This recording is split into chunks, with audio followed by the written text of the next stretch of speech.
Hey folks, I hope you're excited to do a little bit of writing. Don't worry, we're not jumping into an essay quite yet. Our first writing assignment of the year will be a little bit of poetry. I know for some of you that's probably worse than an essay, but don't worry. This is a poem about you. Easy.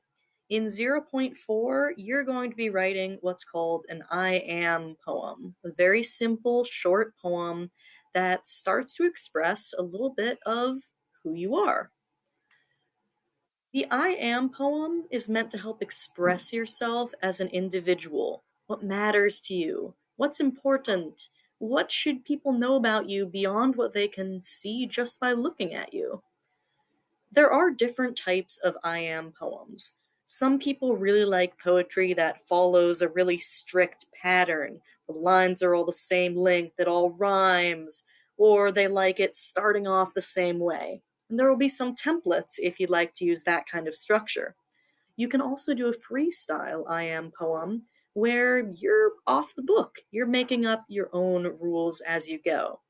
We'll show you some examples of each. First, a template, a sample using the template, and then a couple freestyle poems.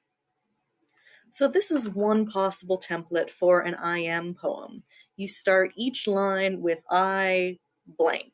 I am, I wonder, I hear, etc., etc. Let's see what this looks like when you actually turn it into a poem. Here's one sample.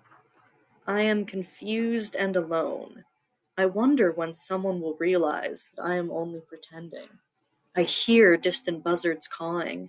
I see the flying leaves. I pretend that I am what they think I am. I feel like it's only a matter of time. I touch my face and wonder why it's mine. I worry that someday I will touch a different face. I cry because sometimes there is nothing else I can do.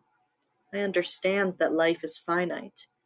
I say, know me and love me for who I am, if you can. I dream that I will find my place and settle. I try to run, but I am stuck in the same place. I hope the buzzards won't recognize my face. I am confused and alone. So you can see this poem took the template from the last slide and expanded it. But it didn't just go the boring route of, I am a person. I wonder when this will be done. I hear the school bell ringing. No, it doesn't just have these disconnected lines. The different parts of this poem fit together. We have that image of the buzzards at the beginning and coming back at the end. We have the lines about the face. Is it yours? Will they recognize it? Will it change? That's what you'll want to do in your poem. Think about how you can take these separate lines and make them into a bigger whole. But maybe you don't really like this template. Let's look at a freestyle example. Here's a sample freestyle, Seely. I am Seely. I am the cold, hard, black floor everyone walked on. People have stained me and laughed, but I stayed solid under them and did not squeak. I am the floor now, but once you go downstairs, I become the ceiling. So this is a nice and short I am poem. It's got some beautiful imagery and symbolism with the author representing herself as a floor that everyone's been walking on. And it's even got some cool wordplay with her name. Seely becomes the ceiling. We'll look at one more freestyle example. I am the black child. All the world waits my coming. All the world watches with interest to see what I shall become. Civilization hangs in the balance. What I am, the world of tomorrow will be. I am the black child. You have brought me into this world about which I know nothing. You hold in your hand my destiny and determine whether I shall succeed or fail. Give me a world where I can walk tall and proud. Train me to love myself and my people, to build and maintain a great nation. So this one's also freestyle. It's not using a template, though there is some repetition. And unlike the last one, instead of being very individual, I am Seely, this author decided to really think of their position in society and think of themselves as the Black child. What does that mean for them in the world? So, those are several ideas you could start to play with as you think about your own I am poem. But first, it's important to go over some of the rules of poetry, because even if you're doing a freestyle poem, there are a few rules to follow. Make sure you take notes on this in your packet. Poetry is divided into paragraphs that are called stanzas. So anytime there's a chunk of text with a line break between it, each of those chunks is a stanza. Poetry is also written in sentences, but unlike normal sentences like this one on the screen here that goes all the way until the end of the screen when it doesn't fit in the window anymore, poetry sentences are broken into lines, and the poet decides where the lines will end, whether that's at the very end of the page or much sooner.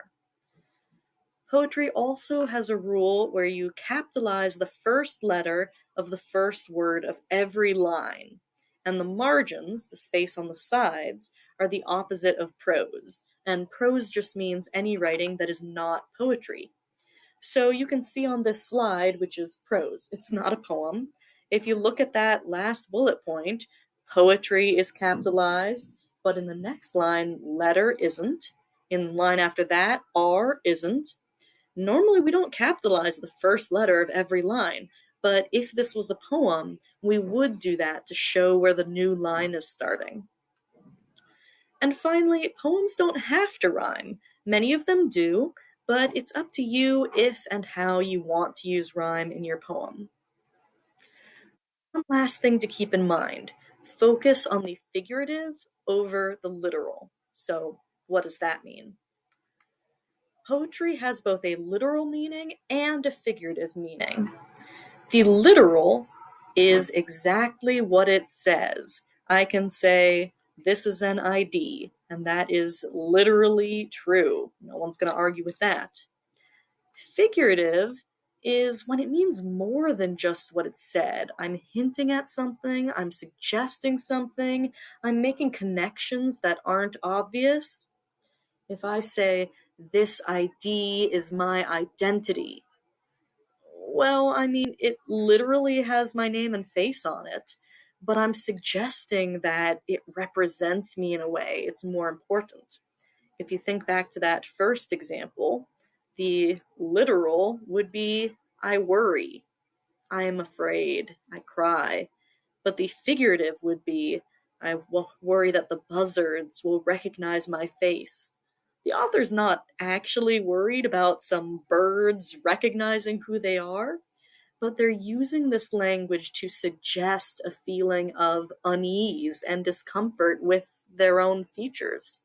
So as you play around with your poem and start to come up with some ideas in your packet, start thinking about not just what you want to literally say about yourself, but what you want to suggest. What kind of message do you want the reader of your poem, which in this case will just be me, to take away? Have fun thinking about your poems, and I really look forward to reading them.